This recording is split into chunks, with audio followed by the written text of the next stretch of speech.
ओम नमो भगवते वासुदेवाय। ओम नमो भगवते वासुदेवाय।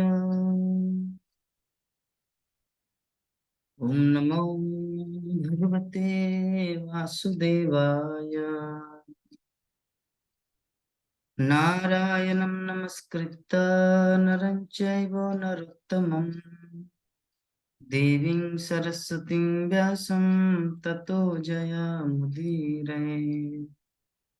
नष्टप्रायेषु अभद्रेषु नित्यं भागवत सेवया भगवती उत्तमश्लोके भक्तिर्भवति नष्टिकी। धमादिदेवं करुणानिधानं तमालवर्णं सुहितावतारम् अपार संसार समुद्र सेतु भजाम्यहं भागवत स्वरूपम्।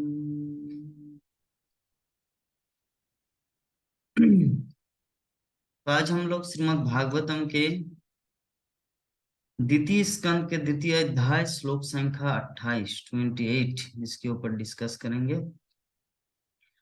ततो विशेषं प्रतिपद्य निर्भयस्तेनात्मनापो नरमूर्तिरत्तरन् ज्योतिर्मयो वायुमुपेत काले वैयात्मनाखं बृहदात्मलिंगम्।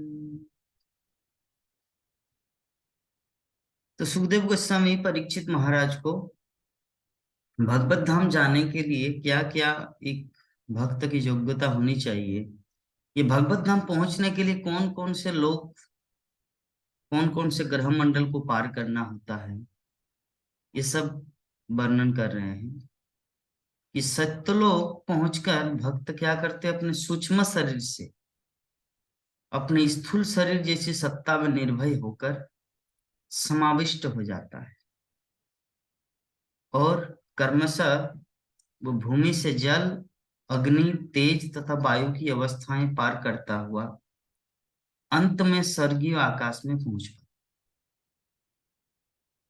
तो हम लोग जानते हैं हमारे दो तीन शरीर हैं, एक है स्थूल शरीर, एक है सूक्ष्म शरीर और एक है हमारी आत्मा। तो वास्तविक शरीर जो है ना, वो वास्तविक शरीर है हमारी आत्मा। और ये जो सूक्ष्म शरीर है वो हमारे मन, बुद्धि, अहंकार। और स्थूल शरीर है जिस शरीर के द्वारा, शरीर में जो मुख है उसके द्वारा बात कर रहे, शरीर के अंदर आंख है, देख पा रहे, ये एक शरीर है। इसको कहा जाता है स्थूल शरीर। तो स्थूल शरीर में हम लोग इस जगत में विचरण कर सकते हैं, परिभ्रमण कर सकते हैं। और सूक्ष्म शरीर के द्वारा हम लोग सपनों की दुनिया में भ्रमण कर सकते हैं। और आत्मा के द्वारा या आत्मा भगवत धाम की यात्रा अर्थात भगवत धाम गमन कर सकते। तो तीन शरीर का तीन काम। जिस शरीर में वर्तमान अवस्था में हम लोग है, ये है भौतिक शरीर, इस संसार में हम लोग भ्रमण कर रहे हैं। सूक्ष्म शरीर से सपनों की दुनिया और स्थूल शरीर और आत्मा से भगवत धाम। तो वास्तव में ये जो मनुष्य जीवन हम सबको मिला है ना, ये सूक्ष्म शरीर, स्थूल शरीर और आत्मा, ये तीनों चीज ये 84 लाख जीव जोनियों में रहता है। लेकिन इसका जो बोध, इनका अनुभव हम लोगों को कब होता है? जब मनुष्य शरीर प्राप्त, जब मनुष्य शरीर प्राप्त होता है तभी हम लोग इस आत्म तत्व का ज्ञान या आत्म साक्षात्कार हम लोग कर पाते हैं। हम्म। कि कुत्ता कभी नहीं समझता कि मैं आत्मा हूं, मैं शरीर नहीं हूं। बिल्ली कभी नहीं समझ सकता कि मैं आत्मा हूं, मैं बिल्ली नहीं हूं। तो मनुष्य जीवन में एक सुविधा है कि हम लोग अपने स्थूल शरीर को समझ सकते हैं, जिस शरीर में हम लोग वर्तमान अवस्थित है। हम्म। और सूक्ष्म शरीर भी समझ सकते हैं कि हम लोग सपना देखते हैं रात को, वो एक दुनिया है। और आत्मा तो है ही, क्योंकि आत्मा के बिना ये शरीर संचालन नहीं हो सकता। तो ये जो प्रकार है, अर्थात ये जो तीन प्रकार का जो शरीर है, ये तीन प्रकार के शरीर एकमात्र बोध होता है हमारे मनुष्य जीवन। तो मनुष्य जीवन यहाँ पे शिल प्रभुपाद तात्पर्य में लिखते हैं कि जो व्यक्ति आध्यात्मिक सिद्धि तथा अभ्यास से ब्रह्मलोक या सत्यलोक तक पहुंच जाता है, वो तीन प्रकार की सिद्धियों को प्राप्त करने का पात्र बन जाता है। जो व्यक्ति अपने पूर्व पुण्य कर्मों के कारण कोई विशेष लोक प्राप्त करता है, तो अपने आनुपातिक पुण्य कर्मों के आधार पर ऐसे ही स्थान को पाता है। जो व्यक्ति विराट विराट पुरुष या हिरण्यगर्भ की पूजा करके स्थान प्राप्त करता है, वो भी ब्रह्मा की मुक्ति के साथ साथ मुक्त हो जाता है। किंतु भक्ति के बल पर व्यक्ति जो स्थान प्राप्त करता है, जिसका यहाँ पर विशेष रूप से उल्लेख हुआ है, वो ब्रह्मांड के विभिन्न आवरणों को भेद कर अंत परम अस्तित्व से परिपूर्ण वायुमंडल में अपने आध्यात्मिक स्वरूप को प्रकट कर पाता है। भगवत धाम को वो प्राप्त कर पाता है। तो भगवत धाम जाने के लिए पुण्य कर्म के माध्यम से हम लोग स्वर्गलोक प्राप्त कर सकते हैं। विभिन्न लोक जा सकते हैं, ब्रह्मलोक, जनलोक, महालोक, सत्यलोक, तपलोक। लेकिन वो सब अस्थाई है, नॉट स्थाई। टेम्पोररी है, नॉट ए परमानेंट। तो परमानेंट अर्थात स्थाई धाम क्या है? भगवत धाम, कृष्ण के धाम। तो भगवत धाम जाने के लिए, कृष्ण के धाम जाने के लिए व्यक्ति को कृष्ण भावना भावित होना पड़ता। जब तक वो कृष्ण भावना भावित नहीं होता, हरि नाम नहीं करते, श्रीमद् भागवत की कथा नहीं सुनते, भक्ति में जब तक नहीं लगेगा, तब तक उनको भगवत धाम के विषय में कोई जानकारी नहीं मिलेगा, नहीं वहां पे जा सकते। तो श्रील जीव गोस्वामी का मत है कि सारे ब्रह्मांड अर्थात ऊपर नीचे एक दूसरे से संपूजित है, और इनमें से प्रत्येक में सात सात आवरण है। जलमय अंश इन सप्त आवरणों से परे होता है, और प्रत्येक सप्त आवरण अपने पूर्ववर्ती आवरण से 10 गुना अधिक विस्तीर्ण है। जो भगवान इन सारे ब्रह्मांडों को अपनी श्वास से सृजित करता है, वो ब्रह्मांडों के पुंज के ऊपर शयन करता है। तो कारणार्णव का जल ब्रह्मांड के जल आवरण से पृथक स्थित रहता है। तो ब्रह्मांड को आवरित करने वाला जल भौतिक जल है, जबकि कारणार्णव का जल आध्यात्मिक जल है। भगवान विष्णु जहां पे शयन करता है, वो जल मेटेरियल नहीं है, वो आध्यात्मिक है। फलस्वरूप यहाँ जिस जल आवरण का उल्लेख हुआ है, वो समस्त जीवों के मिथ्या अहंकार का आवरण माना जाता है। तो यहाँ पर एक एक करके भौतिक आवरणों से कर्मिक मुक्ति का जो विशेष उल्लेख हुआ है, वो स्थूल शरीर की मिथ्या अहंकार धारणाओं से कर्मशः मुक्त होने तथा उसके पश्चात सूक्ष्म शरीर में तब तक लीन रहने की प्रक्रिया है, जब तक भगवत धाम में शुद्ध आध्यात्मिक शरीर प्राप्त नहीं हो। इसीलिए कहा जाता है भगवत धाम की यात्रा कोई साधारण यात्रा नहीं है। भगवत धाम बहुत कठिनाई से, बहुत परिश्रम से मिलता है, इजीली संभव नहीं है भगवत धाम को प्राप्त करना। Very very difficult. कितना भेद करना पड़ता है, आकाश गंगा गैलेक्सी ये सब पार करके। तो सिद्धर स्वामी श्रीमद् भागवतम के टीकाकार वो भी पुष्टि करते हैं कि भगवान द्वारा संस्कारित किए जाने के बाद प्रकृति का एक अंश महतत्व कहलाता है। इस महतत्व का ही एक अंश मिथ्या अहंकार कहलाता है। अहंकार का एक अंश शब्द ध्वनि है, और शब्द ध्वनि का एक अंश वायुमंडल की वायु। इस वायु का एक अंश स्वरूपों में बदल जाता है, और इन स्वरूपों से विद्युत या उष्मा बनती है, इलेक्ट्रिक। उष्मा से पृथ्वी की गंध उत्पन्न होती है, तथा इस गंध से पृथ्वी, स्थूल पृथ्वी उत्पन्न होती है। देखिए पृथ्वी का निर्माण कैसे, ये सब मिलकर दृश्य जगत बनाते हैं। दृश्य जगत का विस्तार 4 अरब मील दोनों का व्यास है, दोनों ओर का व्यास है। तब ब्रह्मांड के आवरणों का शुभारंभ होता है। पहले आवरण का विस्तार 8 करोड़ मील है। इसके पश्चात ब्रह्मांड के आवरण क्रमशः अग्नि, तेज, वायु तथा आकाश के है, और प्रत्येक अपने पूर्ववर्ती आवरण से 10 गुना विस्तार वाला होता है। तो भगवान का निर्भीक भक्त इन्हें क्रमशः भेद कर परम वायुमंडल में प्रवेश करता है, जहां प्रत्येक वस्तु एक ही आध्यात्मिक सत्ता। जब भक्त किसी एक वैकुंठ लोक में प्रवेश करता है, वहां वो भगवान जैसा ही स्वरूप धारण करके उनकी दिव्य प्रेम भक्ति में लग जाता है। भक्तिमय जीवन की यही सर्वोच्च सिद्धि है। पूर्ण जोगी को इससे अधिक कुछ प्राप्त करने की इच्छा नहीं रहती। तो यह है हमारे जीवन का लक्ष्य, कृष्ण के पास पहुंचना। कृष्ण को छोड़कर यहाँ पे हम लोग आए हैं।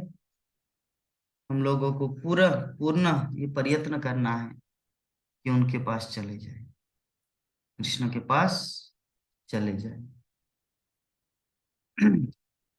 क्योंकि जब तक हम कृष्ण से दूर रहेंगे, तब तक हम लोग दुखों को झेलना पड़ेगा, दुखों का सामना करना पड़ेगा।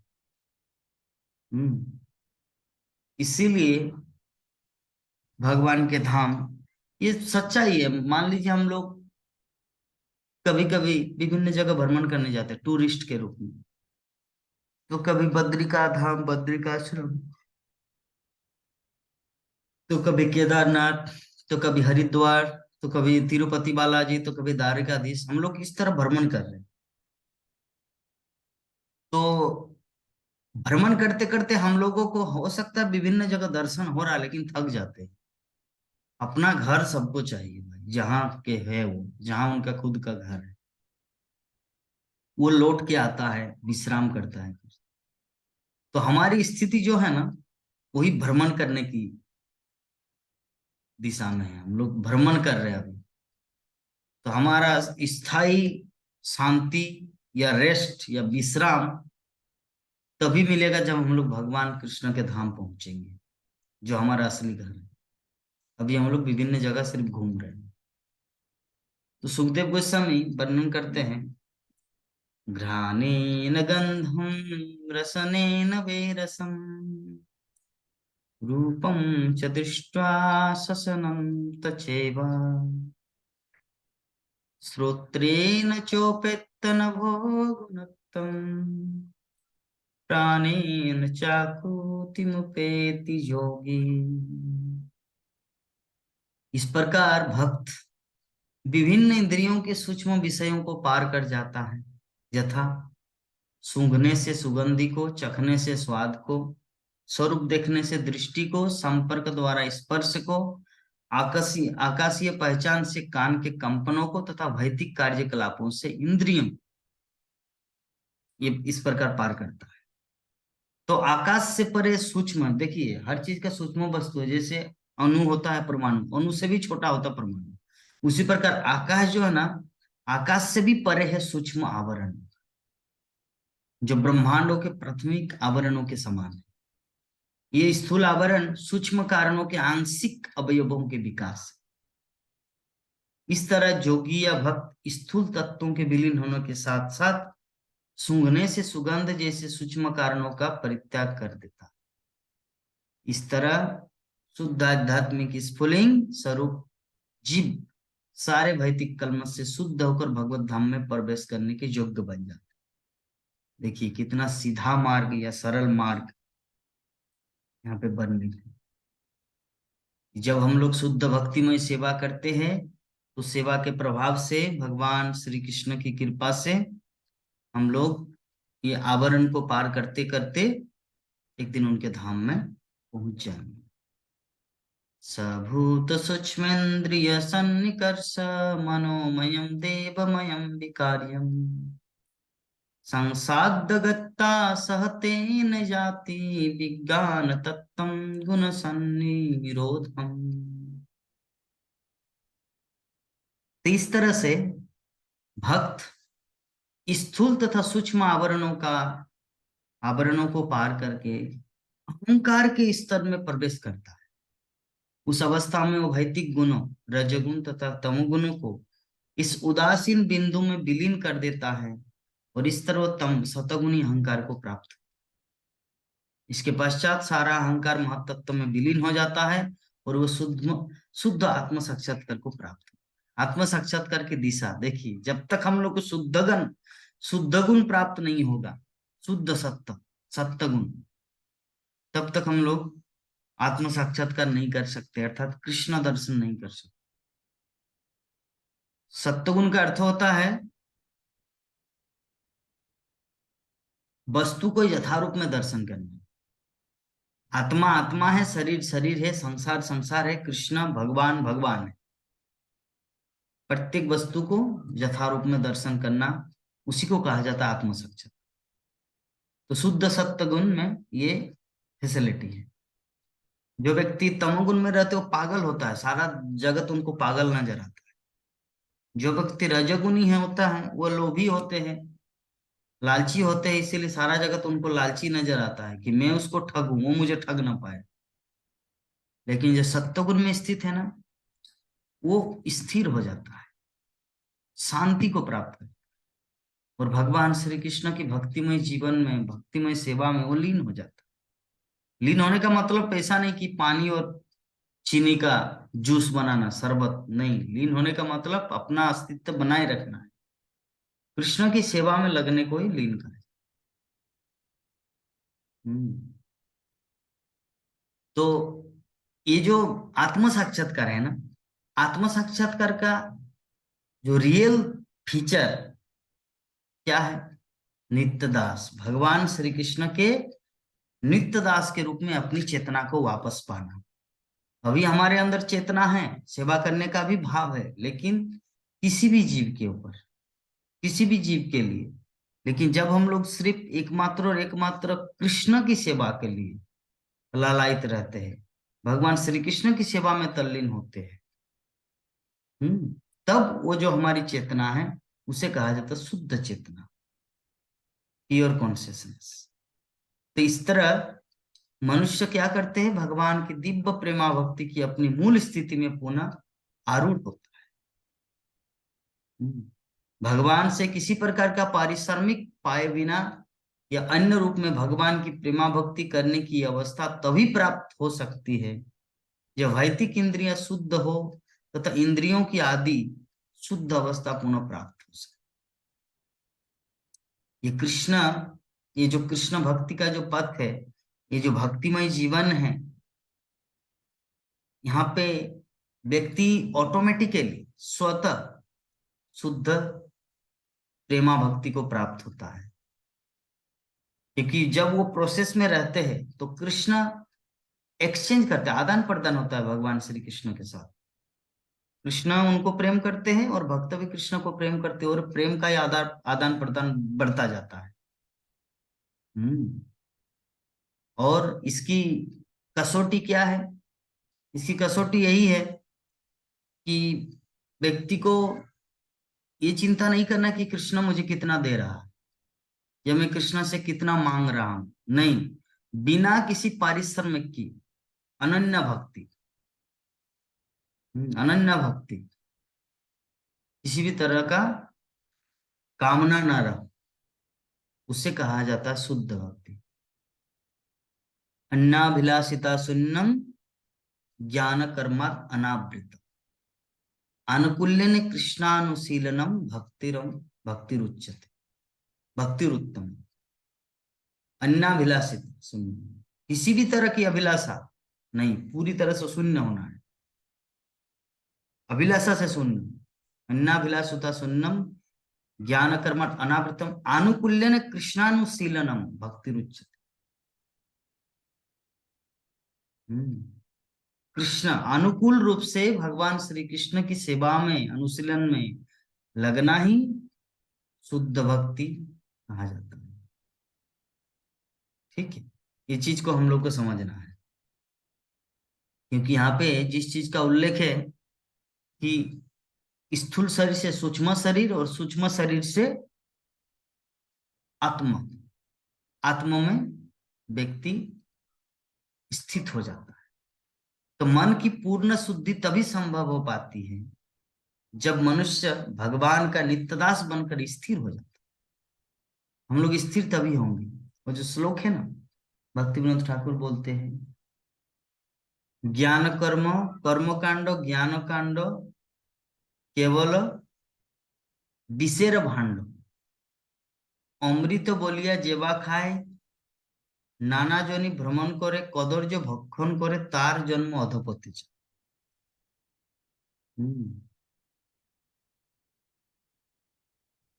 कर्म कांडी ज्ञान कांडी एक श्लोक है चैतन्य चरितामृत में, कर्म कांड ज्ञान कांड सकाले सकले अशांत, कृष्ण भक्त निष्काम अतोवेव शांत। मतलब कर्मकांडी या ज्ञान कांडी सभी अशांत है। अशांत मतलब अस्थिर है। कृष्ण भक्त निष्काम अतोवेव शांत। तो कृष्ण भक्त निष्काम होते हैं। निष्काम मतलब कृष्ण जो चाहे कृष्ण जैसा रखेंगे बस, अतोवेव शांत, इसीलिए वो शांत है। तो हम लोग को उस स्थिति में आना है। मनुष्य को सत्य की यह भौतिक अवस्था पार करके शुद्ध सत्य या वसुदेव सत्य तक पहुंचना होता है।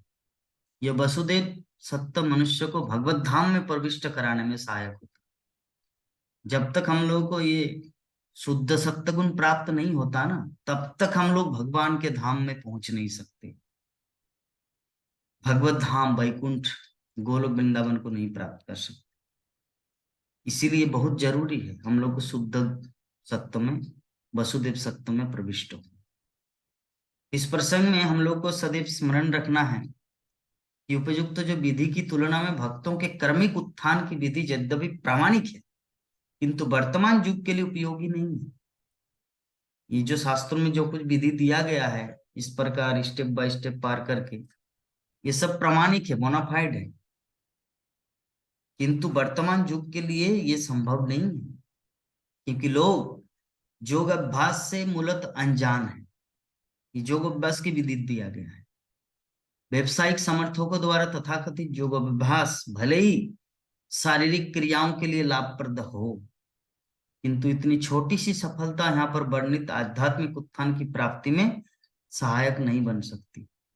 5000 वर्ष पूर्व जब मानव समाज का स्तर पूर्ण रूप से वैदिक व्यवस्था के अनुसार था, तो यहाँ पर वर्णित योग विधि प्रत्येक व्यक्ति के लिए सामान्य बात थी, क्योंकि प्रत्येक व्यक्ति को, विशेष रूप से ब्राह्मण तथा क्षत्रियों को, घर से दूर रहकर ब्रह्मचर्य आश्रम में गुरु की संरक्षण में दिव्य कला में प्रशिक्षित किया जाता था। आधुनिक युग में मनुष्य से ठीक से समझ पाने में अक्षम। इसीलिए भगवान श्री चैतन्य महाप्रभु ने इस युग के भावी भक्तों के लिए, भविष्य के आने वाले भक्तों के लिए निम्नलिखित विधि से अत्यंत सुगम बना दिया। अंतिम प्राप्त होने वाले फल से इससे कोई अंतर नहीं पड़ता। सबसे मुख्य बात तो यह कि मनुष्य को भक्ति योग की मूल महत्ता को समझना चाहिए। सारे जीव अपने अपने कर्मों तथा फलों के अनुसार विविध योनियों में विभिन्न प्रकार का बंधनों को भोग रहे हैं, किंतु विभिन्न कार्यों को संपन्न करने के दौरान जिस व्यक्ति की भक्ति तक थोड़ी भी पेट हो जाती है, वो भगवान तथा गुरु के हेतु की कृपा से भगवान की सेवा की महत्ता को समझ सकता है। भगवान निष्ठावान व्यक्ति की सहायता गुरु की भेंट कराकर कराते। ये हम लोग को हमेशा याद रखना है। कि कोई शुद्ध भक्त, कोई भक्त जब हमारे जीवन में आता है ना, तो भगवान की कृपा है। गुरु हमारे जीवन में आते हैं ना, ये कृष्ण की कृपा है। कृष्ण कृपा करते हैं अपने भक्तों के माध्यम से। तो गुरु के रूप में हमारे जीवन में गुरुदेव का आना, भक्तों का आना मीन्स कृष्ण का साक्षात्कार करना। ऐसे गुरु के उपदेश से मनुष्य को भक्ति योग का बीज प्राप्त होता है। भगवान श्री चैतन्य महाप्रभु की संस्तुति है, रिकमेंडेशन है कि भक्त अपने हृदय में भक्ति का बीज बोए और भगवान के पवित्र नाम तथा महिमा के श्रवण तथा कीर्तन द्वारा उसे संचित सींच कर पल्लावित करे। अपराध रहित होकर भगवान के पवित्र नाम के श्रवण तथा कीर्तन की यह सरल विधि धीरे धीरे मनुष्य को मोक्ष की अवस्था तक पहुंचा दे। भगवान के पवित्र नाम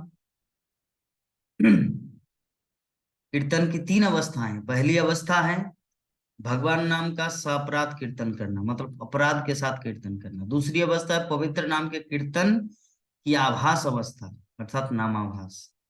तीसरा है अपराध रहित भगवान नाम का कीर्तन। अपराध सहित नाम मतलब क्या होता है, हम लोग नाम भी कर रहे हैं, विभिन्न प्रकार के अपराध भी करते हैं, कुछ कुछ दूसरा कुछ भी सोच रहे हैं, वो है अपराध के साथ चपन। और एक है नाम आभास, अर्थात नाम निकल रहा है लेकिन वो दूसरा कुछ सोच रहे हैं। इंडिकेशन, जैसे हरे कृष्ण वो कर रहे हैं लेकिन उनका थिंकिंग कोई दूसरा है, प्योर नाम नहीं हो रहा। रखे शुद्ध नाम, इसमें हरे कृष्ण जो बोल रहे तो उनको लगता है कृष्ण मेरी बात सुन रहे हैं, मैं कृष्ण का नाम जो ले रहा हूं भगवान श्री कृष्ण सुन रहे हैं। और उनका नाम लेकर मेरा जीवन धन्य हो गया कि मैं भगवान का नाम, एक ऐसे महान व्यक्तित्व का नाम मैं अपनी जीवा में उच्चारण कर पा रहा हूँ। कितना धन्य हूं, मेरा जीवन सार्थक है। इसे कहते हैं शुद्ध नाम। हम्म। तो दूसरे यहाँ पर मनुष्य स्वतः मोक्ष की अवस्था प्राप्त कर लेता है जब अगर कोई शुद्ध नाम को करते हैं। तो इस निरपराध अवस्था में ही मनुष्य वास्तव में भगवत धाम में प्रवेश करता है, यद्यपि शारीरिक रूप से वो भौतिक जगत में ही रहता है। निरपराध अवस्था प्राप्त करने के लिए उसे निम्नलिखित प्रकार से सतर्क रहना होगा, अलर्ट। जब हम श्रवण तथा कीर्तन की बात करते हैं तो हमारा अभिप्राय केवल भगवान के राम कृष्ण नामों के कीर्तन तथा श्रवण या 16 नामों हरे कृष्ण कृष्ण कृष्ण हरे हरे, हरे राम राम राम हरे, कर्मबद्ध कीर्तन से ही नहीं होता, अपितु भक्तों की संगति में रहकर भगवत गीता तथा श्रीमद् भागवत को पढ़ना और सुनना भी इसमें सम्मिलित रहता है। सब समय हरि नाम करना ही कीर्तन नहीं है, भगवत गीता पढ़ना, श्रीमद् भागवतम पढ़ना, सुनना सुनाना, ये भी कीर्तन है। भक्ति योग के प्रारंभिक अभ्यास से हृदय में पहले से बोया हुआ बीज अंकुरित हो उठेगा। और जैसा कि ऊपर उल्लेख हो चुका है, नियमित सिंचाई करने से भक्ति योग की लता बढ़ने लगेगी। ठीक से पालन पोषण करने से यह लता इस हद तक बढ़ जाएगी कि ये ब्रह्मांड के आवरणों को भेद करके, जैसा कि हमने पिछले श्लोकों में सुना है, तेजवान आकाश या ब्रह्म ज्योति तक पहुंच जाएगी और आगे बढ़ती हुई असंख्य वैकुंठ लोकों तक पहुंच जाएंगी, चली जाएंगी। तो हरि नाम कितना पावरफुल है, भगवान का नाम कीर्तन कितना शक्तिशाली है। व्यक्ति कहाँ है और कहाँ तक पहुंच जाता है। योगाभ्यास के द्वारा अगर भगवत धाम को जाया जाए तो कितना डिफिकल्ट है, कितना जन्म लग जाता है। लेकिन हरिनाम एकदम सात समंदर पूरा भेद, सात आवरण, ब्रह्मांड, वैदिक ब्रह्मांड पार करके गोलोक वृंदावन वैकुंठ लोक में पहुंचा देता है। कितना पावरफुल है भगवान का नाम, ये भगवान की कथा, कृष्ण कथा कितना इंपॉर्टेंट है। इसीलिए व्यक्ति को अगर कुछ कमाना है अपने जीवन में तो कृष्ण कथा, कृष्ण नाम को कमाना है। ये एक ऐसा अकाउंट है, ऐसा बैंक बैलेंस है कृष्ण नाम का, जो कभी खत्म नहीं है, कभी भी खत्म नहीं है। और कृष्ण हर समय हमारी रक्षा करेंगे। हम्म। इन लोगों इन लोकों के आगे क्या है? कृष्ण लोक या गोलोक वृंदावन है, जहां यह लता प्रविष्ट होकर आदि भगवान श्री कृष्ण के चरण कमलों का आश्रय ग्रहण करती है। जब मनुष्य गोलोक वृंदावन स्थित भगवान के चरण कमलों तक पहुंच जाता है, तो श्रवण तथा वाचन की सिंचन विधि तथा पवित्र नाम का कीर्तन विधि फलीभूत होती है, और भगवत प्रेम रूपी जो फल लगते हैं वे भक्तों द्वारा आस्वाद्य होते हैं। भले ही वे इस श्लोक में रह रहे होते हैं, भगवत प्रेम रूपी पक्का फल का आस्वादन वही भक्त कर पाते जो निरंतर सिंचन कार्यों में लगे रहते हैं, जैसा कि ऊपर कहा जा चुका है। लेकिन इस काम में लगे भक्त को सदैव सचेष्ट रहना चाहिए, जिससे वो लता जो इतनी बड़ी हुई है छिन्न भिन्न न हो जाए। अतः उसे निम्नलिखित बातों का ध्यान रखना होगा। पहला, जो 10 अपराध है, पहला अपराध, शुद्ध भक्त के चरणों पर किए गए अपराध की तुलना उस परमत्त हाथी से की जा सकती जो अत्यंत सुंदर उद्यान में घुस जाने पर उसे विनष्ट कर। दूसरा, कि मनुष्य को चाहिए कि शुद्ध भक्तों के चरणों पर ऐसे अपराध न करने के लिए अपने मन को सावधान रखे, जिस प्रकार मनुष्य एक लता की रक्षा चारों ओर बाड़ बनाकर रहता है करता है। तीसरा, ऐसा हो सकता है कि सिंचाई के कारण कुछ कुछ खरपतवार भी उग जाए, अतः जब तक ऐसे खरपतवार को समूल नष्ट न कर दिया जाए, तब तक मुख्य लता या भक्ति योग की लता की वृद्धि अवरुद्ध हो सकती। चौथा, वास्तव में खरपतवार है भौतिक भोग, आत्मा को ब्रह्म में पृथक अस्तित्व के बिना लीन करना तथा धर्म अर्थ काम व मोक्ष के क्षेत्र में अन्य अनेक सांसारिक इच्छाएं। अन्य खरपतवार भी है, यथा शास्त्रों के नियमों का उल्लंघन, वृथा की व्यस्तताएं, पशु हत्या तथा भौतिक लाभ, प्रतिष्ठा एवं सम्मान की लालसा। छठवां, यदि पर्याप्त सावधानी न बरती जाती तो सिंचाई से केवल खरपतवारों की वृद्धि होगी, स्वस्थ लता ठीक नहीं रह जाएगी, जिससे उसे भगवत प्रेम रूपी फल नहीं लग पाएंगे। अतः वे भक्तों को चाहिए कि प्रारंभ में ही विभिन्न खरपतवारों को समूल नष्ट कर, तभी मुख्य लता का स्वस्थ विकास हो सकेगा और वो ठीक नहीं रहेगी। मतलब जो हम लोग रोपण करते हैं ना, धान लगाते हैं, तो धान के साथ साथ बहुत सारे ऐसे घास है जो दिखने में धान के जैसे ही दिखते हैं। अगर उनको यथा समय अगर उनको न फेंका जाए, समूल नष्ट न किया जाए, तो धान छोटा रह जाएगा, घास अधिक मात्रा में हो जाएगी। इसीलिए हम लोगों को ये जो हम लोग भक्ति करते हैं ना, तो भक्ति करने के साथ साथ और भी बहुत कुछ एक साथ उदय होता है, वो है भोग, लालसा, प्रतिष्ठा, लोग मुझे प्रभु प्रभु करके बुलाए, विभिन्न प्रकार की इच्छाएं। तो वो भी अगर उदय हो, तो आपका हमारा जो भक्ति का जो मूल रूप क्या है, तिनादो की सुनिछे न, या भगवान के धाम को जाने की इच्छा, ये सब नष्ट हो जाता है अगर इसमें ज्यादा हाव भाव मिलता है तो ऐसा करने पर भक्त को भगवत प्रेम रूपी फल को चखने को मिलता है, और वो अपने इसी जीवन में ये सब कुछ सावधानी, सतर्क बानी करना है। इसी जीवन में भगवान श्री कृष्ण के साथ रह सकता है तथा पग पग पर भगवान के दर्शन कर सकते, हर स्थिति में हम लोग कृष्ण का दर्शन कर सकते हैं। ये सब चीज को अगर हम लोग देखें तो, क्योंकि जीवन की सिद्धि है, सर्वोच्च सिद्धि क्या है? भगवान की सतत संगति में जीवन का निरंतर सुख भोगना। और जिसने इसका स्वाद चख लिया है, वो किसी और तरीके से भौतिक जगत के किसी क्षणिक भोग की कामना नहीं करता।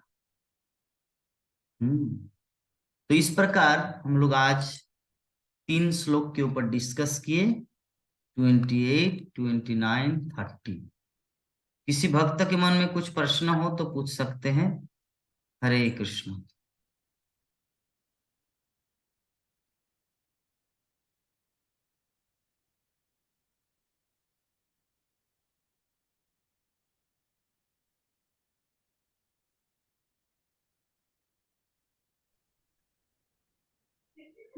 हरे कृष्णा प्रभु जी।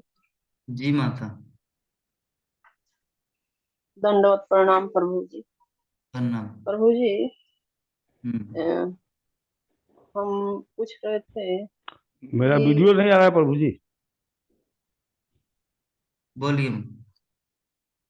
हाँ जी प्रभु जी, कि ये जो बांके बिहारी बिहारी लाल को जो बता रहे हैं लोग कि मंगलाचरण नहीं, सुबह में मंगलाचरण का नहीं होता। तो प्रभु जी, हम तो लड्डू गोपाल के पास जो अभी मंगलाचरण जो आप जो बताते हैं करते हैं पहले, तो क्या वे वे करना उनके पास आरती के समय ठीक है या कि क्या नहीं ठीक? मतलब समझा नहीं। जैसे कि प्रभु जी, ये मंगलाचरण जो अभी कथा जो कहते हैं, उसके पहले ओम अज्ञानतिमिरन्धस्य ज्ञानंजनाशलाकया, ये जो जो मतलब हम लोग बोलते हैं, तो हम्म। ये आरती हम भगवान के पास सुबह में जो आरती करते हैं, तो वहाँ उस समय हम ये हम बोलते हैं, मतलब ये भगवान को पास बैठ करके आरती के समय बोलते हैं।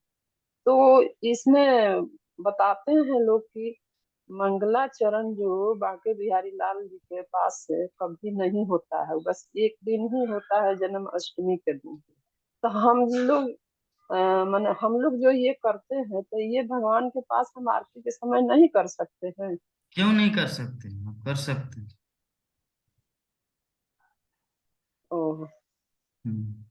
यही दो अपने ही इस्कॉन से, मायापुर से, या यहाँ बोकारो वाला से, यहाँ इस्कॉन से कुछ मैसेज आया है, उसमें कोई बता रहा है कि मंगलाचरण इसलिए ही नहीं होता है बांके बिहारी लाल के पास, एक दिन ही जन्म अष्टमी के दिन होता है।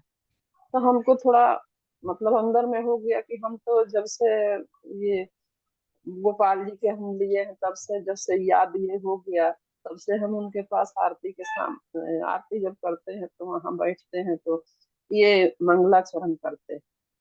तो हम प्रभु जी से पूछेंगे कि क्या ये करने में क्या कोई दोष है? कोई दोष नहीं है, भगवान का नाम जितना लेंगे उतना अच्छा है। जी प्रभु जी, हरे कृष्ण प्रभु जी। हरे कृष्ण। ये थोड़ा हमारा मन को जो ठीक, शंका था हमारा ये समय दूर हो। सीमा खत्म हो गया। पंच जी प्रभु जी। कश्य कृपा सिंधु कल्पतरुभ्यश्च च कृपा वैष्णव। सिन्धुभ्यो हरे एव च कृष्णा हरे पतितानां कृष्णा।